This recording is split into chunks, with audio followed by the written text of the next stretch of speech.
personajes del Ministerio Público tiene uso de la palabra para que... No era para precisar con relación a la pregunta que viene de la sala de víctimas, que le hacen al señor postulado, y que tiene que ver con el desplazamiento de la familia Afanador, en el cual han hecho relación de una serie de personas que nombra, para preguntarle al señor postulado si esas personas que aparecen nombradas en la pregunta de la sala de víctimas participaron en el desplazamiento, y si usted tiene o tuvo conocimiento de que ellos habían participado en desplazamiento de la familia Afanador. Allí tuvieron participaciones el señor Marcelino Gómez, alias el Negro. Tuvo participación el señor Julito Gómez, Julio Gómez,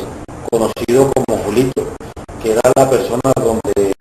nos quedamos y salieron los muchachos para hacer el trabajo, que fue alias Ricardo quien salió a hacer ese trabajo.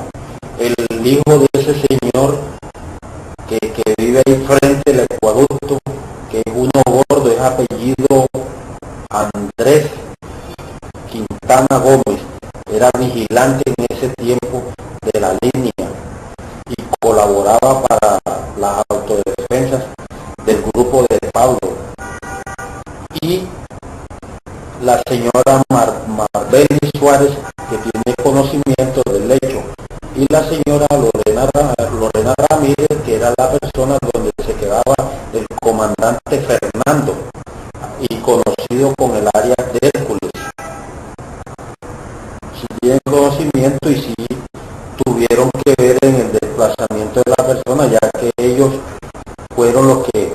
determinaron la muerte de esta persona, mal informándolo, diciéndolo que era guerrillero y que había que acabar con esa familia, porque el señor Afanador, Enrique Afanador, era piedra de tropiezo para ellos, ya que este señor también era concejal y en unas aspiraciones a la alcaldía o al consejo el señor sacaba más puntaje que ellos, y ellos veían que él era la persona de tropiezo, y por eso hicieron esas argumentaciones de que él era guerrillero y que había que acabar con toda esa familia, porque habían tirado unos panfletos para el mes de mayo o abril del 2004, antes de la masacre o después de la masacre de Bahía Portete, alucinando donde el alcalde tenían relaciones, quiénes eran los que tenían relaciones con las autodefensas, y allí todas las personas que ya fueron mencionadas aquí argumentaron de que el señor Enrique Afanador era la